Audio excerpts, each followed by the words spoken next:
hanya alang-alang pagar rumah kita tanpa air lir, tanpa melatih. Hanya bunga bakung tumbuh di halaman, namun semua ini punya kita. Memang semua ini milik kita. Haruskah kita beranjak ke kota yang penuh dengan tanya? Lebih baik di sini, rumah kita sendiri. Segala nikmat dan anugerah yang kuasa, semuanya ada di sini. Rumah kita.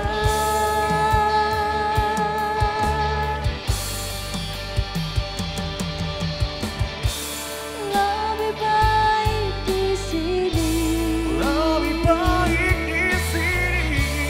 rumah kita sendiri. Segala nikmat dan anugerah yang kuasa, semuanya ada di sini. Semuanya ada di sini. Rumah kita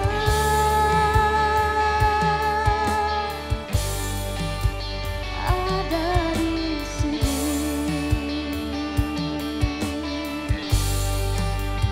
Rumah kita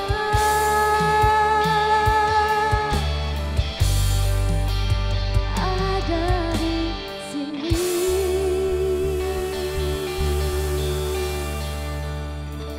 Ya, assalamualaikum warahmatullahi wabarakatuh. Halo, apa kabar pemirsa TVRI Yogyakarta? Satu lagu sudah dibuka dari teman-teman Nevis Band dengan Rumah Kita. Hari ini kita juga akan berbicara yang gak jauh-jauh dari rumah kita, gak jauh-jauh juga dengan kehidupan kita. Saya Vira Maya bersama dengan Anda kurang lebih 60 menit ke depan. Tentunya hari ini kembali lagi bersama dalam ranah publik yang bekerja sama dengan Dinas Kesehatan Daerah Istimewa Yogyakarta, juga Sekretariat DPRD Daerah Istimewa Yogyakarta. Hari ini kita akan mengangkat satu tema, yaitu terkait dengan dampak buruk sampah untuk kesehatan. Di belakang sudah belum kelihatan ya, nanti akan kelihatan tuh temanya seperti apa. Kalau kita berbicara jumlah penduduk Indonesia yang besar, tingkat pertumbuhannya yang juga semakin meningkat, pastinya ini juga akan menambah volume sampah. Dan di samping itu, pola konsumsi dari masyarakat memberikan kontribusi dalam menimbulkan jenis sampah yang semakin beragam. Ada sampah kemasan, kemudian sampah-sampah yang berbahaya atau mungkin sulit juga untuk diurai. Belum lagi TPST Piungan ini juga minta dispensasi untuk saya rebahan dulu lah, nggak kerja dulu gitu sampai tanggal 5 September. Akhirnya ada 2 kabupaten 1 kota yang juga kelimpungan, kemana harus buang sampah, menjadi darurat sampah akhirnya. Baik, yang akan kita angkat adalah mengenai dampak buruk sampah untuk kesehatan. Bagaimana kita bisa mengolahnya selesai di rumah tangga atau selesai di tingkat kelurahan. Kita akan bahas lebih banyak hari ini bersama dengan 2 narasumber. Di samping saya persis, beliau sudah hadir bersama dengan kami. Ada Bapak Umarudin Masdar SAG dari Komisi DPRD Daerah Istimewa Yogyakarta. Assalamualaikum Bapak. Waalaikumsalam warahmatullahi wabarakatuh. Selamat. Terima kasih sudah bergabung bersama dengan kami hari ini. Kita ngomongin yang agak-agak apa ya namanya ya, mau tidak mau memang harus dilakukan gitu ya. Bahkan kemarin saya sempat jalan-jalan juga ke beberapa depo tuh Pak. Kelola sampahmu di rumah, simpan sampahmu di rumah gitu. Kebayang ya Pak, sehari 2 hari nyimpen aja udah baunya kayak gimana gitu. Oke, baik. Sebenarnya nggak disimpan, dikelola dengan baik. Dikelola dengan baik. Nah, harusnya seperti itu. Baik, kemudian yang kedua, di samping Pak Umarudin Masdar, beliau adalah, saya bilang ahlinya ahli bank sampah. Ripah. Karena beliau ini pionernya waktu itu sebagai pendiri dari Bank Sampah Gemah Ripah yang ada di Dusun Badagan Leres, Bapak. Betul. Beliau adalah Bapak Dr. Bambang Suwerda, SST MSI, sekaligus beliau adalah seorang dosen jurusan Kesehatan Lingkungan Poltekkes Kemenkes Yogyakarta. Betul. Apa kabar, Pak Bambang? Assalamualaikum warahmatullahi wabarakatuh. Alhamdulillah sehat, Pak Fira, ketemu lagi. Ketemu lagi, terima Selamat kasih sore. sudah bergabung bersama dengan kami. Siap. Pak Bambang Suwerda ini termasuk yang paling sibuk beberapa bulan terakhir. Karena saya yakin handphone beliau nggak akan pernah sepi Iya, dari siap. Pak ngolah sampah gimana caranya gitu ya. Oke, baik, nanti saya juga akan tanyakan bagaimana sih pengelolaan sampah di tingkat rumah tangga atau masyarakat bisa melakukan apa untuk bisa mengelola sampah dengan baik dan benar supaya tempat pembuangan sampah tempat pengolahan sampah terpadunya itu umurnya panjang gitu ya. Ya, yang pertama saya pengen tanya dulu kepada Pak Dewan nih. Bapak Umaruddin Masdar berbicara mengenai sampah, kalau Bapak melihat sejauh ini, sebelum kita masuk ke fungsi Dewan ya Pak ya, seperti apa Bapak melihatnya kondisi yang ada di daerah istimewa Yogyakarta? TPST lagi ngambek gitu Pak, nggak mau menerima sampah dulu. Ya sebenarnya dengan adanya masalah terakhir itu piungan Ya. ditutup itu menjadi berkah bagi kita. Dalam arti kesadaran untuk mengolah sampah menjadi semakin baik, Oke. berharap semakin baik, Ya. semakin maju, semakin produktif, dan mau nggak mau ke depan kita harus juga semua pihak berperan aktif dalam mengolah sampah. Ya. Karena produksi rata-rata sampah CDIY itu di atas 1.000 ton per hari, jadi itu sangat besar. Wow. Kalau nggak terkelola dengan baik, pasti akan ada dampak lingkungan, dampak sosial, dan dampak kesehatan. Oke. Maka itu menjadi kepedulian kita untuk terus tidak anti sampah, tapi Iya. sampah terkelola dengan baik. Dengan Itu baik. sih. Kalau bisa mengurangi gitu ya. Mengurangi. Tuh tadi Pak Bambang sudah bawa tumbler sendiri, ya Pak. Jangan-jangan di tas ada piring juga ini. Enggak ya? Sebetulnya kalau terkelola dengan baik, itu semakin banyak sampah semakin menghasilkan. Oh iya betul-betul. Karena nanti ada nilai jualnya ya. Ada Karena nilainya. kita Ya. pengalaman di beberapa daerah itu Iya. justru nggak ada larangan pakai plastik, tapi silakan pakai, yang penting punya kesadaran untuk Mengolah, mengolah, mengelola. memilah, mengolah dan sebagainya itu. Oke, baik. Nah ini yang sudah ada urusannya sama cuan, biasanya masyarakat langsung celing, oh iya bisa ya jadi duit ya gitu ya. Oke, Bapak, kalau berkaitan dengan sampah ini, kemudian pengaruhnya dengan kesehatan, apa sih sebenarnya support dari Dewan, dari fungsi-fungsi Dewan sendiri? Termasuk regulasi ya Pak ya? Ya, pemerintah kan bersama kami di DPRD kan sedang terus-menerus mengenjot tingkat kesehatan yang stabil, yang maju. Ya. Karena kesehatan adalah penyangga masyarakat, penyangga kehidupan masyarakat. Artinya kalau ada masalah kesehatan pasti akan ada masalah yang luas. Ya. Seperti kita ketika pandemi itu ada masalah kesehatan, maka dampaknya ke semua sektor Ya. terkena.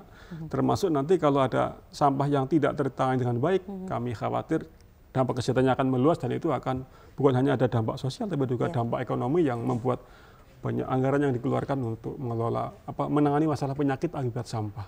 Oke, baik. Jadi rentetannya panjang Sangat ya. panjang. Ini sudah diusulkan anggaran sekian, ternyata kedepannya gara-gara sampah anggaran jadi naik nih gara-gara harus ngurusin yang kesehatan. Dari mulai regulasinya dulu Pak, seperti apa? Adakah regulasi khusus terkait dengan pengolahan sampah sebenarnya di DIY itu? Kalau kami melihat sih belum ada, cuma karena selama ini masih ditangani oleh masing-masing sektor. Saya kira ke depan kita perlu ada regulasi yang khusus tentang sampah, biar nanti kalau ada regulasi nanti timbul kesadaran, karena kan secara teori content of law itu melahirkan culture of law. Jadi ini agak berat nih. ada regulasi, lama-lama tumbuh kesadaran. Oke. Biasanya gitu. Atau dari kesadaran dulu baru muncul regulasi, yang kita harus begitu. Kalau sudah ada itu, kami berharap sampah ke depan tidak menjadi masalah, tapi justru menjadi sisi kehidupan yang bisa dikelola dengan baik dan menghasilkan sesuatu untuk masyarakat, untuk daerah. Oke, baik. Dan sampah itu juga bisa menghasilkan yang nanti Pak Bambang juga akan sampaikan nih. Pak Bambang nih dari mulai looknya semuanya berurusan dengan upcycling. Upcycling ya Pak kalau kita katakan ya Pak ya? Baik. Pak Bambang, kalau tadi sudah ada kondisi daerah istimewa Yogyakarta pasca ditutupnya TPST gitu ya. Meskipun desas-desusnya masih dibuka tapi dibatasi berapa ton begitu ya. Kalau menurut Pak Bambang sendiri dari data yang Bapak kumpulkan selama ini bersama dengan teman-teman akademisi, penyumbang terbesar itu dari mana? Industri kah? Atau mungkin fasilitas sosial, fasilitas umum atau rumah tangga Pak? Kalau data yang kita kemarin lakukan, sumber penghasil sampah dan penyumbang sampah terutama dari TPA ini memang dari rumah tangga. Jadi rumah tangga, kemudian yang kedua dari fasilitas-fasilitas umum, termasuk dari perkantoran yang tiap minggu rutin mensuplai sampah-sampahnya ke TPA, termasuk fasilitas hotel, kemudian restoran dan sebagainya. Itu yang jadi concern kita, bagaimana sampah-sampah dari lumbung-lumbung sampah, termasuk dari fasilitas layanan pendidikan, bisa dikelola mulai dari sumbernya, jadi bagian hulu, tentu dengan ranah pengurangan sampah. Karena kalau sudah sampai ke TPA ini dari domainnya government, itu di penanganan sampah. Jadi kami dengan pemerintah sangat kolaboratif, kami dengan masyarakat di posisi pengurangan, kemudian untuk pemerintah di penanganan. Jadi berbagi tugas sebenarnya. Baik. Termasuk dengan Pak Dewan dari aspek regulasinya. Dan Pak Bambang ini yang paling vokal nih kalau udah ngomongin regulasi, Bu, ya dibikin regulasi A, B, C, D. Iya banyak. Habis ini banyak curhatnya nih beliau nih. Pak Bambang, kalau pengelolaan sampah masyarakat nih saat ini, saya mau nanya dulu mengenai bank sampahnya ya. Waktu itu tahun 2008, Rumah Ripa berdiri ya. Seperti apa tuh perjuangannya? Zaman dulu kan belum ada masalah tuh, sampah nggak ada masalah. Jadi sebenarnya kita lahir beriringan dengan regulasi Undang-Undang Nomor 18 tahun 2008 yang mengamanatkan pengelolaan sampah ini adalah pengurangan dan penanganan. Kemudian kami setelah gempa ternyata dampak dari gempa ini ada sisi positif di mana keeratan hubungan antar tetangga, karena kami gerakannya 1 RT dulu. Oh iya, awal mulanya 1 RT. Dana 1 RT, kemudian kita kenalkan konsep bukan bak sampah tapi bank sampah. Bedanya hanya tipis. N dan tanpa N. Ya, jadi kemudian sampai kami disebut orang gila saat itu oleh orang DLA Bantul. Ya. DLA sendiri mengatakan begitu. Karena memang butuh orang gila untuk itu. Iya. Jadi dengan konsep ada buku rekening dan sebagainya, dan kami memang dari kampus sudah melakukan penelitian di lapangan lewat konsep ini, sehingga ketika ini ada satu kesimpulan ini bisa dikembangkan, akhirnya kami bergerak dari 1 RT ke RT yang lain.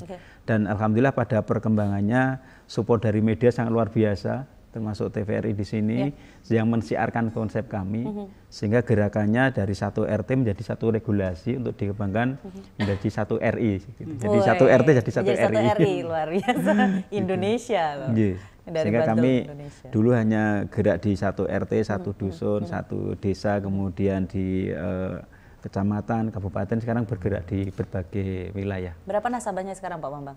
Di base data kami sudah di 2000 nasabah, termasuk kemarin Pak Bupati Bantul juga mendaftar menjadi nasabah. Nasabah, personal ya? Personal. Jadi di situ nasabahnya memang individual atau ada kelompok-kelompok? Ada 2 sistem, ada individual dan komunal. Jadi bisa dari kakak, tapi SOP-nya harus atas nama anak karena kenapa anak? Edukasi. Untuk proses edukasi belajar untuk memilah menabung sampah.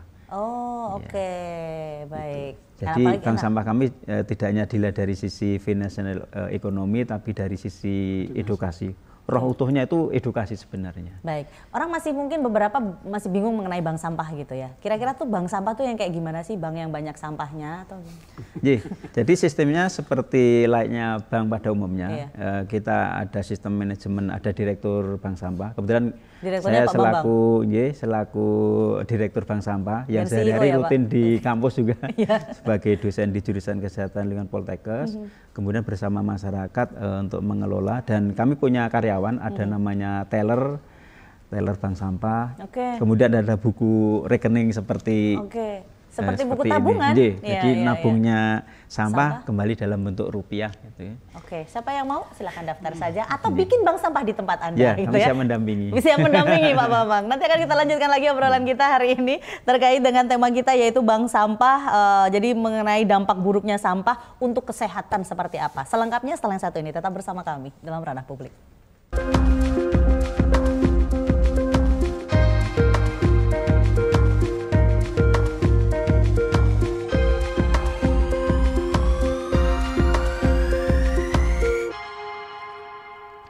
Terima kasih Anda masih bersama kami tentunya dalam Ranah Publik dan masih bekerja sama dengan Dinas Kesehatan Daerah Istimewa Yogyakarta, juga DPRD Daerah Istimewa Yogyakarta. Dampak buruk sampah bagi kesehatan. Saya ke Pak Dewan dulu, Bapak tadi sudah mendengar banyak hal gitu ya. Nah, dengan kondisi yang seperti ini, apa yang bisa Bapak sampaikan kepada masyarakat terkait dengan dampak buruk sampah? Ini dampak baiknya ya. Dampak baiknya begitu. Kita belum ke organik nih. Monggo.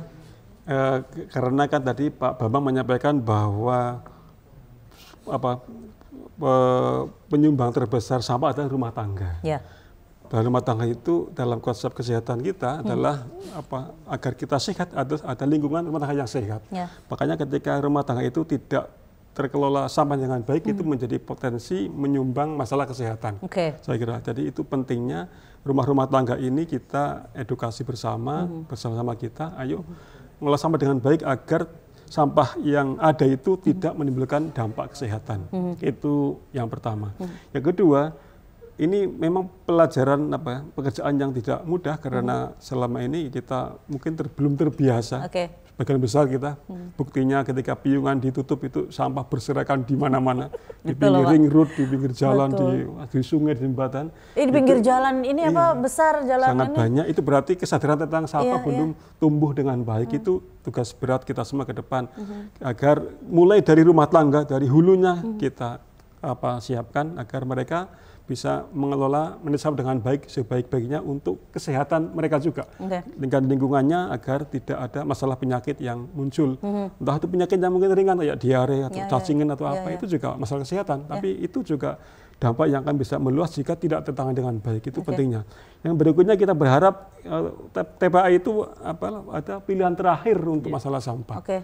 Terakhir masalah sampah bisa selesai di rumah tangga atau di dusun atau paling enggak di kelurahan. Maka kita berharap Bumkal atau Bumdes yang ada itu juga bisa fokus untuk menangani sampah agar ke depan TPA yang ada ini hanya pilihan terakhir untuk mengelola sampah.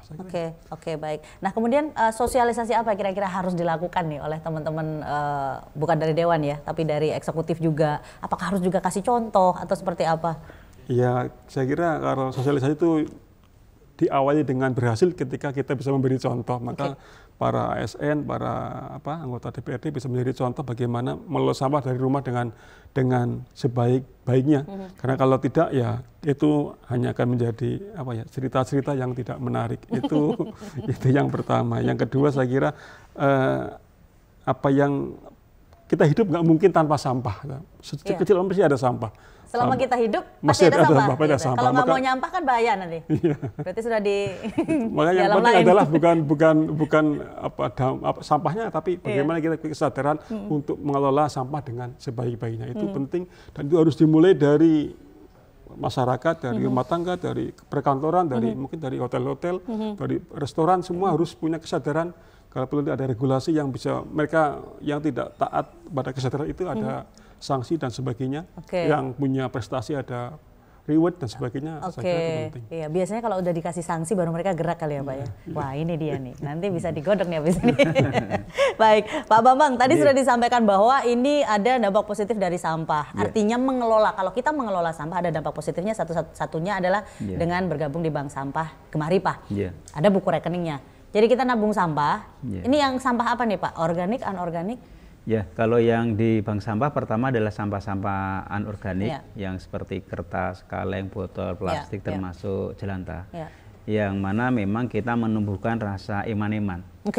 Daripada dibakar, karena kalau sampah itu dibakar otomatis akan berdampak pada pencemaran lingkungan ketika nanti dihirup, inhalasi oleh masyarakat termasuk anak-anak. Ini berisiko terhadap dampak gangguan pernapasan. Kalau dibuang ke sungai nanti akan terjadi pencemaran sungai, kemudian yang kasihan bagian pojok tuh Pak, dekat pantai itu Pak. Sering banyak ditemukan sampah-sampah siluman. Tahu-tahu nggak nyampah ada sampah lah. Ya, sehingga ini konsep kita adalah memunculkan rasa iman-iman, sehingga dengan rasa iman-iman ini mereka akan mau mengelola karena ada pendekatan ke arah dampak kesehatan, dampak pencemaran lingkungan, apakah air, udara, tanah dan sebagainya. Tapi juga ada pendekatan sirkuler ekonominya dan nilai ekonominya. Yang kadang-kadang masyarakat tergerak setelah ada pendekatan ekonomi itu. Karena menghasilkan. Betul, itulah menjadi trigger kita untuk pendekatan ke masyarakat dengan mereka sebagai subjek pelaku, bukan objek saja. Sehingga dalam konteks pemberdayaan masyarakat, bagaimana mereka yang dulu mungkin bercita-cita jadi direktur bank tapi belum BPD, kesampaian. Bank Mandiri, Bank BRI, tidak bisa, silakan jadi direktur Bank sampah. bank sampah. Gitu. Tapi ternyata katanya penghasilannya juga gede ya Pak ya. Ya, Buktinya nih dengan jual kayak betul. begini kan juga bisa. Ya, jadi di balik sistem ini kan bank sampah adalah satu sistem pengelolaan. Ya. Di dalamnya nanti ada pengolahan-pengolahan Ya. termasuk untuk yang anorganik dengan recycle, Ya. kemudian untuk pengomposan dari sampah-sampah organik menjadi nilai dan bisa meningkatkan value sampahnya, sehingga terjadi perputaran ekonomi dan menggerakkan masyarakat untuk mengelola sampah. Oke, baik. Supaya tidak dampak buruk bagi kesehatan ini benar-benar terjadi dan fatal, apa yang bisa dilakukan oleh masyarakat di tingkat rumah tangga dalam mengelola sampah? Yang paling mudah aja. Kata kuncinya adalah memilah sampah dulu. Oke. Ya, jadi Kata memilah kunci dan sampah. sangat berat ya. Sangat ya Untuk mudah yang belum diucap pernah. tapi susah dilakukan. Tapi sepanjang mereka punya kemauan dan memang pendekatan kami ke anak-anak tentu bahwa ini adalah edukasi.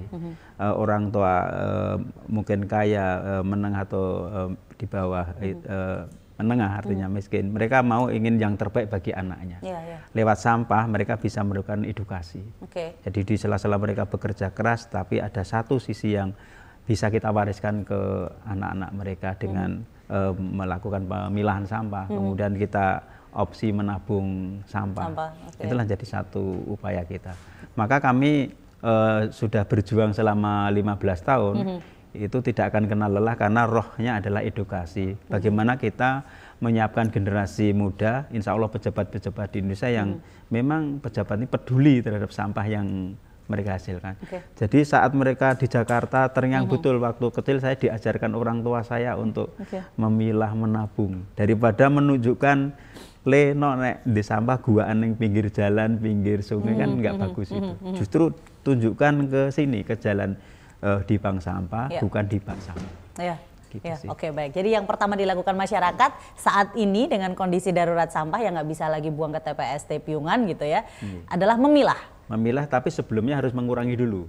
Oke. Perilaku gaya hidup mengurangi sampah. Karena ketika ada proses pengurangan sampah, tentu jumlah sampahnya akan berkurang. Oke. Misalnya ada satu kebiasaan kalau kemana-mana bawa tumbler, Ya, tempat minum. oke. Kemudian kalau dulu terbiasa anak-anak milenial pakai tisu yang Ya, sekali pakai, iya. mulai saatnya sekarang dengan penggunaan sapu tangan kain. Kembali ke masa lalu. Kembali ke masa lalu. Karena darurat sampah juga ini. Kemudian kalau terbiasa kita suka diberi kresek ketika belanja, SOP minimal di sepeda motor selain ada jas hujan harus ada tas belanja. Gitu.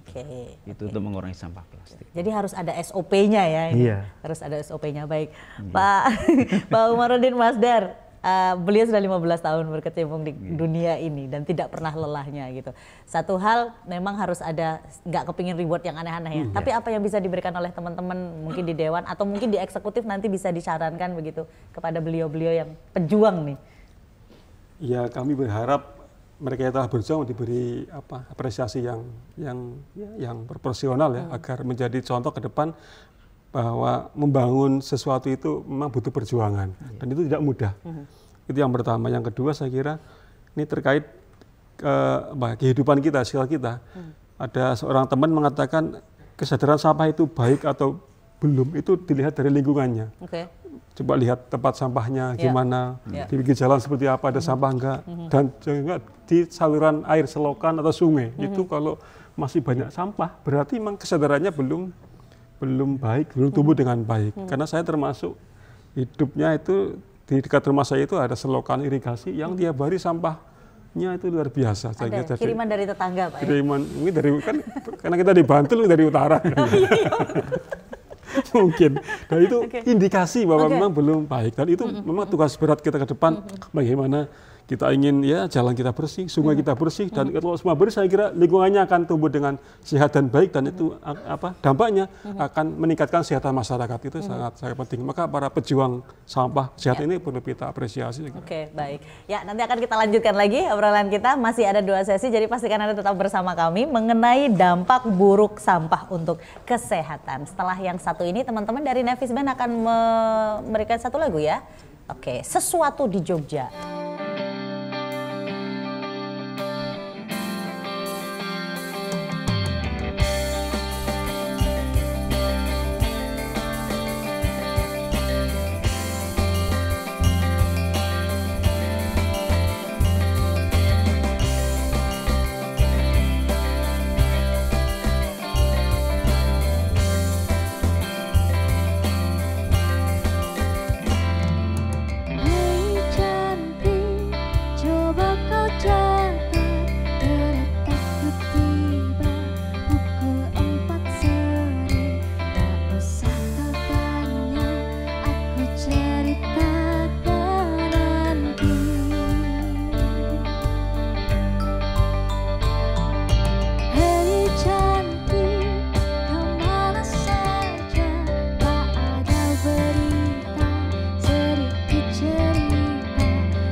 Sudah saatnya kau dengar puing yang tertinggal.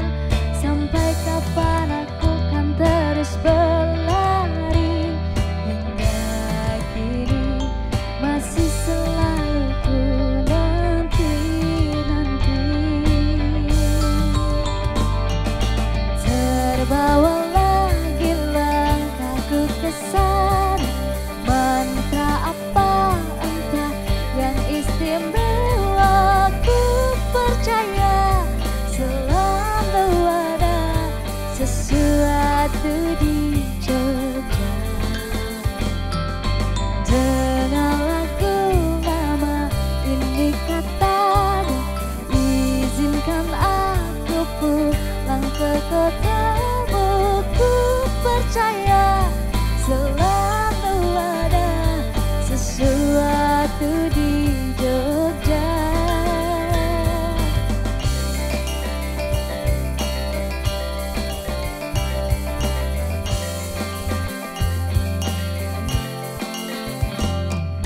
Hei cantik, bawa aku jalan, jalan kaki saja menyusuri kebun. Ceritakan semua ceritamu padaku. Ya Jakarta, diam kehilanganmu. Bau wangi hujan tak lagi sama. Sudah saatnya kau jemput musik yang tertinggal. Sampai kapan aku bernyanyi sendiri, hingga kini masih selalu menanti-nanti. Terbawa lagi langkahku ke sana, mantra apa entah yang istimewa. Ku percaya selalu ada sesuatu di Jogja. Dengan lagu lama ini katanya, izinkan aku pulang ke kotamu. Ku percaya selalu ada sesuatu di Jogja.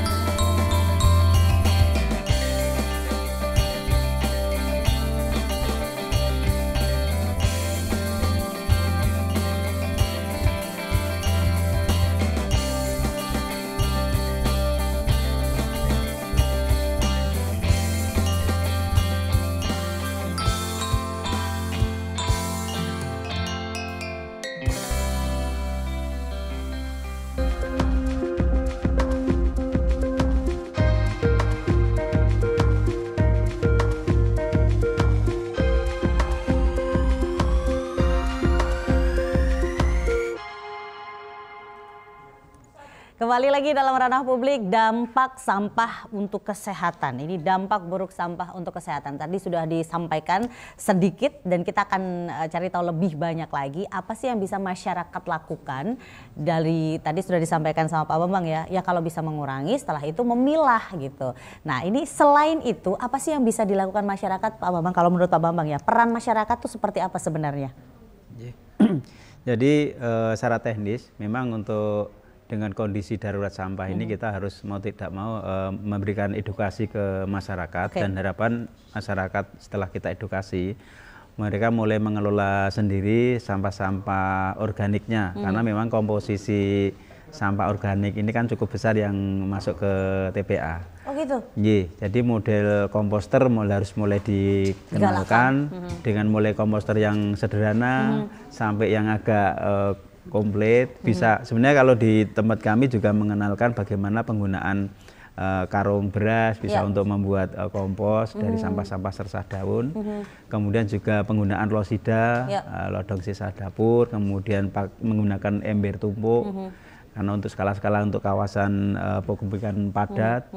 Mungkin ada juga konsep di pedesaan dengan jugangan, tapi dengan memang khusus untuk sampah-sampah alami. Ya. Karena harusnya loh Pak. Iya, itu. Tapi yang terjadi enggak loh. Kadang-kadang seperti itu. Inilah jadi proses edukasi kami supaya sampah-sampah ini bisa terkelola dari rumahnya dan bisa dimanfaatkan untuk pemupukan atau untuk media tanam. Sementara untuk sampah-sampah anorganik ini kita sudah memberikan satu pendampingan untuk kelompok-kelompok masyarakat lewat kampus kami juga. Saat ini juga mengedukasi di beberapa wilayah untuk menabung sampah dan mengoptimalkan TPS 3R yang ada. Itu biasanya dikelola Bungkal. TPS ada yang 3R dikelola KSM biasanya, kelompok swadaya masyarakat. Kalau bank-bank sampah sudah mulai banyak, tinggal kita tingkatkan kualitasnya. Secara kuantitas cukup banyak, bahkan data secara nasional di data SIPSN yang ada di Kementerian Lingkungan Hidup Kehutanan itu sudah di kisaran 11.550 bank sampah. Yang terdaftar? Yang terdaftar. Yang sudah ada SK-nya tuh. Dan yang sudah berdiri hanya memang bank-bank sampah ini kan kendalanya adalah ada yang hidup, ada yang mati suri. Ini yang ada yang PR kami. Nggak bangun-bangun. Ini yang jadi upaya kami untuk bank sampah bisa eksis. Artinya dari sisi sistem yang sudah ada, apakah TPS 3R maupun dengan bank sampah, ini masyarakat punya kewajiban memilah sampah, kemudian bisa berkolaborasi dengan bank sampah, kemudian juga dengan TPS 3R di wilayah terdekat, dan upaya-upaya pengurangan sampah melalui perubahan gaya hidup perilaku yang biasanya menyampah. Kadang-kadang kita itu sangat ironis. Kita itu benci sampah tapi suka menyampah. Iya. Kalau ada sampah bingung ngurusnya gimana, tapi begitu. Kita penyumbang gitu penyumbang, ya. Betul. Jadi benci sampah tapi suka menyampah. Begitu. Baik. Kita ada yang bisa dilakukan masyarakat. Peran serta masyarakat terkait dengan supaya tidak ada dampak buruk sampah terhadap kesehatan. Apalagi sekarang begitu sudah ditutup nih Pak, udah deh tiap pagi tuh Pak, bukannya kabut yang ada. Bau sampah dibakar, tapi itulah yang terjadi. Jadi kalau dari DPRD sendiri, di sini kan ada regulasi, kemudian ada budgeting, kemudian ada pengawasan. Saya ke budgetingnya dulu nih Pak. Kira-kira ada nggak support dari DPRD dari budgeting ini untuk mencegah dampak buruk sampah untuk kesehatan? Mungkin ada bank sampah yang disupport gitu, atau bikin bank sampah baru, pengolahan baru gitu, seperti apa Pak? Ya kalau yang khusus itu belum ada ya. Tapi kalau misalnya mau dibikin semacam ada usaha itu pemerintah menyediakan fasilitasi untuk membantu berkelompok itu ada. Cuma seperti itu, tapi yang khusus belum ada. Tapi saya kira itu bisa ke depan bisa diusahakan ke sana. Itu tugas kita sebenarnya. Terus yang kedua adalah karena sebenarnya kalau ini tadi terkait dengan kesehatan, kan kesehatan itu secara umum Pak terkait dengan perilaku individu atau kelompok. Nah, karena bagaimanapun kita ada misalnya gerakan hidup sehat itu fokusnya adalah ke individu atau kelompok. Kalau kelompok individu itu punya perilaku hidup yang sehat, termasuk dalam hal olah sampah, saya kira ke depan hidup kita akan semakin sehat. Nanti akan bisa dampak kesehatan yang buruk bisa kita antisipasi, bisa kita kurangi, dan itu bisa kelihatannya secara khusus dimulai dari hal kesadaran soal mengelola tadi sampah.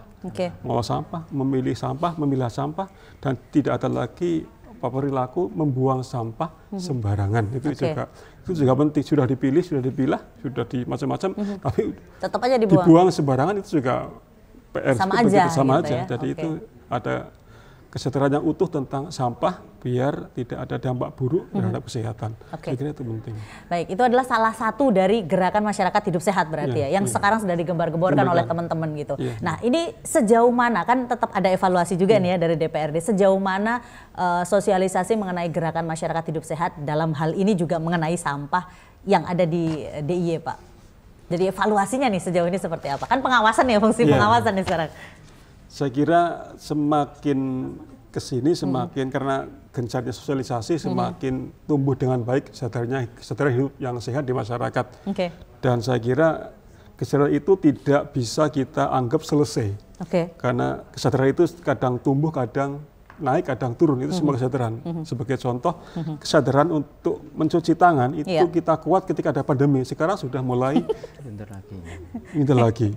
Kesadaran membuang sampah dengan sembarangan mungkin sekarang tumbuh ketika piungan ditutup. Tapi yang dibuka bebas lagi, saya kira itu juga penting. Makanya itu gerakan yang bersifat terus-menerus dan itu harus kita jaga. Yang fokusnya adalah kepada perilaku individu dan komunal agar tumbuh dengan baik. Saya kira di situ. Oke, baik. Nah, ini sekarang dengan kondisi darurat sampah, akhirnya mereka tidak membuang ke TPST, tapi yang terjadi ada alih fungsi lahan yang digunakan untuk membuang sementara. Nanti kalau TPST-nya udah dibuka, ini nanti dibuang ke sana gitu. Tapi yang terjadi kan kayak begitu nih. Ini dampaknya ke lingkungan seperti apa, Pak Bambang? Mungkin bisa cerita, Pak. Jadi kalau proses seperti yang Mbak Vira tadi disampaikan ini tentu akan berdampak. Kalau lingkungan bisa di abiotiknya, biotiknya dan culture. Jadi abiotiknya ketika sampah ini terus ditumpuk, terjadi proses di mana di sana ada lindi, air yang dari proses itu kemudian mungkin tambah air hujan, tentu akan terserap ke tanah, kemudian bisa mengenai air tanah, bisa terjadi pencemaran.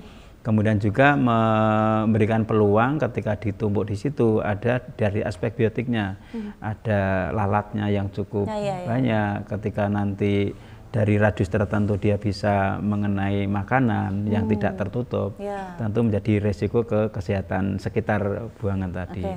Ketika di situ ditumpuk ada tikus juga, kemudian ada binatang pengganggu yang lain yang memungkinkan menjadi pemicu terjadinya dampak kesehatan masyarakat, terutama munculnya penyakit.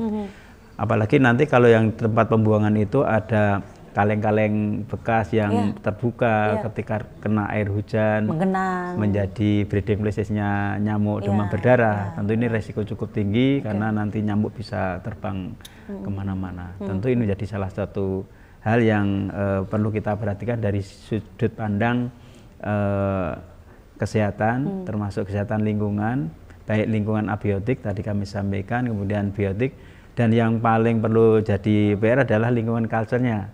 Ketika nanti ada akumulasi dan diketahui oleh sekitar warga itu tempat sementara, meski sementara, terjadi konflik sosial nantinya. Sehingga mungkin akan banyak tulisan-tulisan yang agak ekstrem yang menjadi ketika dibaca itu kurang mengenakan begitu. Jadi ada alhamdulillah yang buang sampah di sini sudah meninggal dunia, itu ada juga di Bapak temuin juga tuh kayak gitu. Ada di wilayah kita, ada di situ. Jadi harusnya innalillah, ini malah alhamdulillah. Jadi konflik sosialnya cukup tinggi. Oke, baik. Jadi tidak hanya ke kesehatan ya, kesehatan mental juga kena nih gara-gara buang sampah sembarangan nih. Tulisan gini. Di jalan Imam itu ada tulisan baru ini, baca membuang sampah ketahuan denda 2 juta. Itu ada perdanya nggak sih? Enggak, itu kesepakatan di kampung katanya. Kalau ketangkap orang kampung denda 2 juta. Bisa dapat banyak tuh, bisa menang banyak tuh. Pasang CCTV aja udah beres. Tapi itu yang ditemukan ya Bapak, dari mulai Bapak dari rumah kemudian ke kantor. Ada tulisan saya lihat tuh. Mungkin saking mereka gemesnya ya Pak. Gemesnya. Iya. Kira-kira bisa nggak sih Pak dibikin sebuah peraturan gitu ya, ada perdanya bahwa misal membuang sampah, karena kalau nggak ada dendanya kadang-kadang cuma himbauan, mereka merasa masih dihimbau kok gitu. Pripun Pak? Saya kira ketika kesadaran itu belum tumbuh dengan baik, maka itu harus ada regulasi. Kalau mungkin yang pernah ke luar negeri, di Singapura itu kalau ketahuan langsung didenda segitu, itu apakah kita harus seperti itu? Makanya kalau edukasi ini nggak berhasil, mau nggak mau harus ada regulasi untuk itu. Yang buah sembarangan harus ada sanksi. Oke, baik. Nanti akan kita lanjutkan lagi. Sesi berikutnya tetap bersama kami dalam Ranah Publik.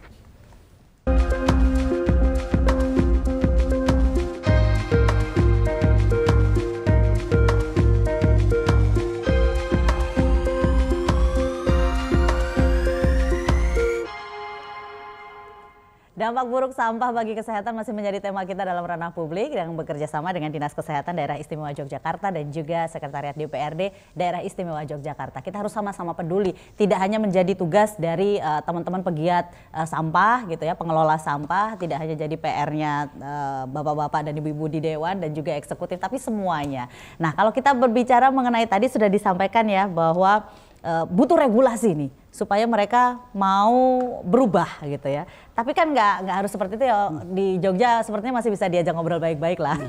Tapi saya mau ke Bapak dulu sih.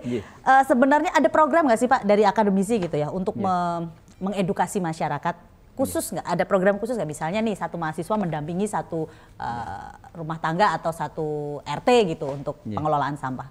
Jadi merespon dari kondisi darurat sampah di DIY di 2 kabupaten 1 kota ini, kami kemarin sudah punya respon agak cepat juga. Jadi mengedukasi di beberapa tempat yang sedang running, dan selama 1 bulan kita terjunkan dosen-dosen dari jurusan kesehatan lingkungan beserta mahasiswa di 17 dusun di wilayah Bangunarjo Sewon untuk mengedukasi bagaimana cara pengelolaan sampah yang tepat dengan baik sampah organik maupun anorganik. Dan ini sedang berjalan di 17 dusun. Kemudian kita juga pendampingan di sekolah-sekolah adiwiyata. Jadi semua dosen kita terjunkan untuk mendampingi pembentukan sekolah-sekolah adiwiyata, karena core-nya juga terkait juga pengelolaan sampah. Kalau program ini tidak hanya di Bantul, kami di Sleman, kemudian di Kulon Progo, kemudian di Kota Gunung Kidul. Itu menjadi program kami untuk proses menciptakan sekolah adiwiyata. Di samping itu kami juga kemarin bersama tim untuk sowan ke Pak Bupati terkait dengan lumbung-lumbung sampah, yang salah satu opsinya adalah di OPD, sehingga kita memberikan masukan untuk kewajiban memilah menabung sampah bagi ASN, dan harapan kami terus akan mengawal bisa menjadi salah satu bagian untuk kenaikan pangkat gitu. Ini berarti termasuk peran serta masyarakat ya, memberikan masukan kepada teman-teman di eksekutif gitu ya. Jadi kalau mau naik pangkat harus kasih contoh yang baik dalam mengelola sampah. Betul. Nah, Pak. Biasanya mereka menjadi contoh role model di tempat mereka, dan sistem memilah menabungnya tidak harus di bank sampah kami, jadi bank sampah supaya semuanya hidup di wilayah terdekat dari ASN itu. Itu salah satu upaya kita. Baik.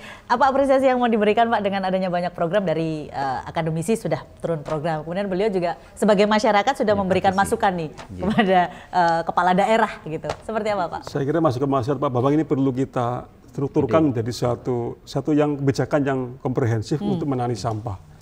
Sangat penting ke depan, karena sampah itu memiliki dampak kesehatan yang buruk kalau tidak terkelola dengan baik, dan kalau dikelola dengan baik memiliki dampak ekonomi yang menjanjikan. Saya kira itu pentingnya di situ.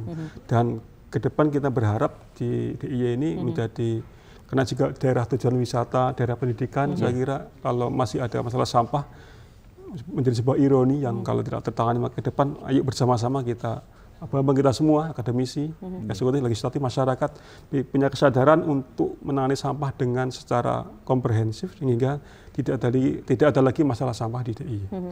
Tidak ada dampak kesehatannya, tapi adalah dampak positif untuk dan dampak cuan ya Pak. Cuannya. Kalau ada cuannya langsung aja. Termasuk tas yang seperti ini, saya mungkin Pak Bambang bisa.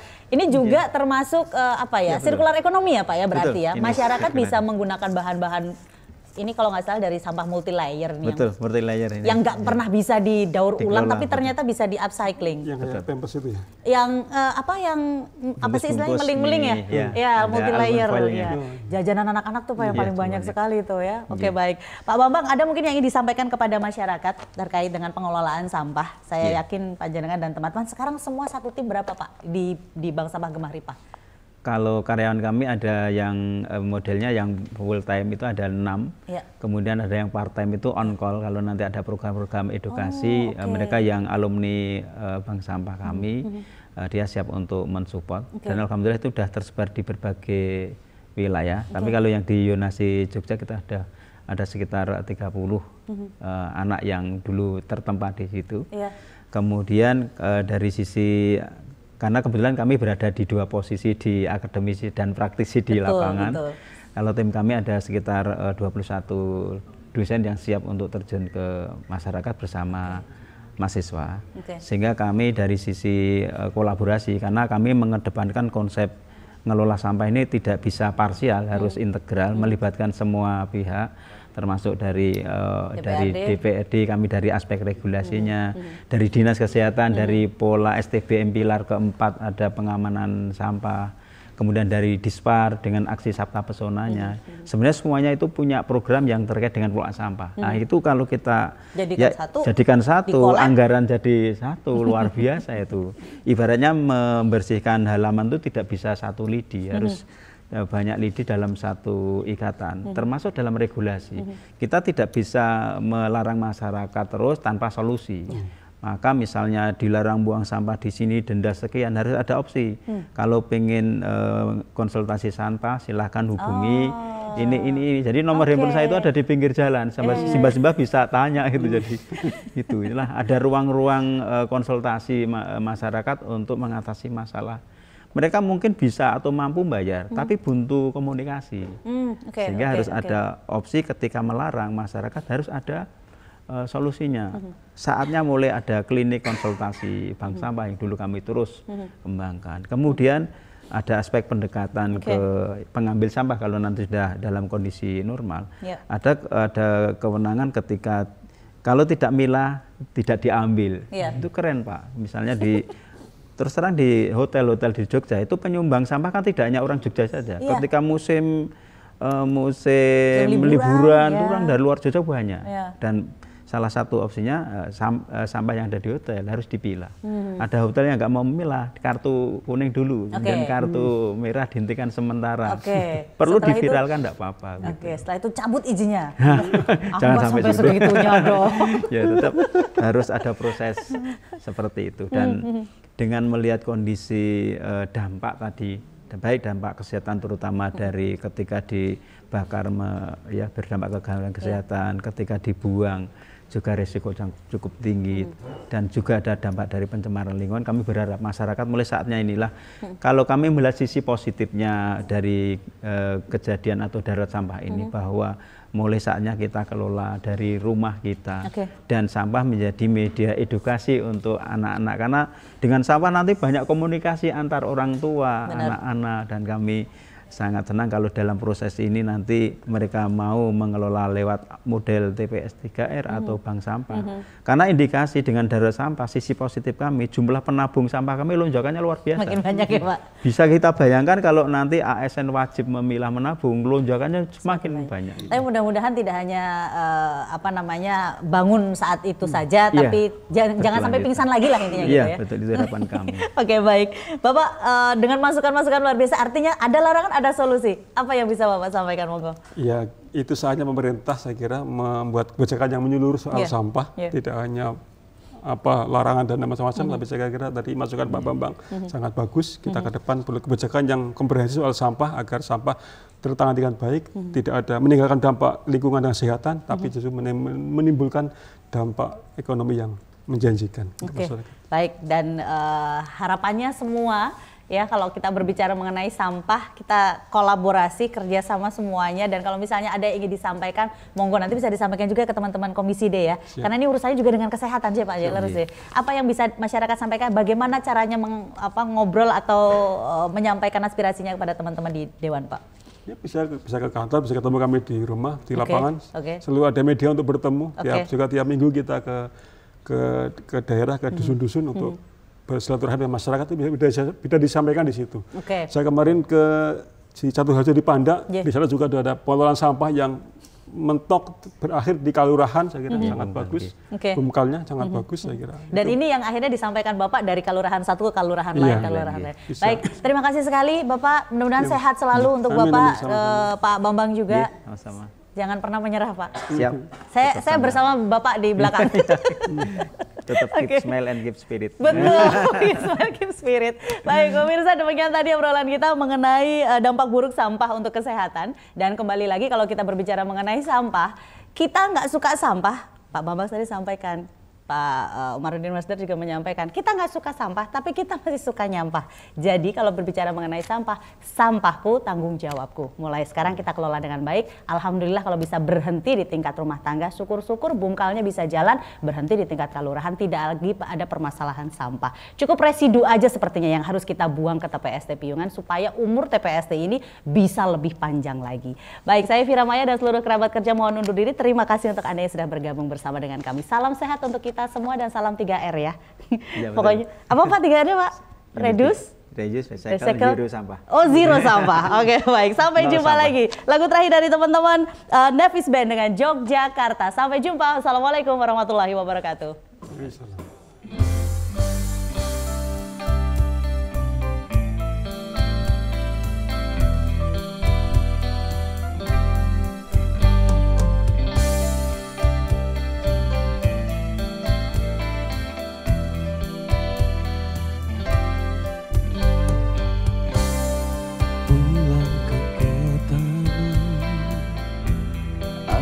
Seteguh hari dalam rindu,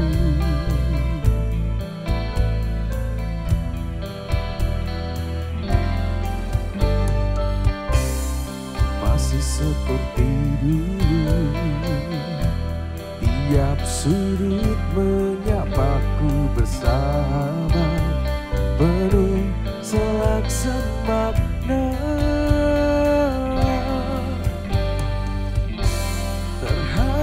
Aku akan nostalgia saat kita sering luangkan waktu, nikmati bersama suasana Jogja.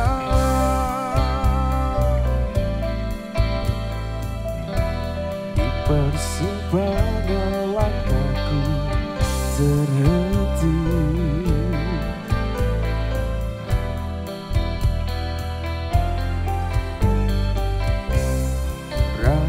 kaki lima menjajakan sajian khas berselera, orang duduk bersila, musisi jalanan mulai beraksi, seiring laraku kehilanganmu. Merintih sendiri di dalam deru kota, walau kini kau telah tiada tak kembali, namun kau tak menghadirkan senyummu abadi. Izinkanlah aku untuk selalu pulang lagi bila hati mulai sepi tanpa terobati.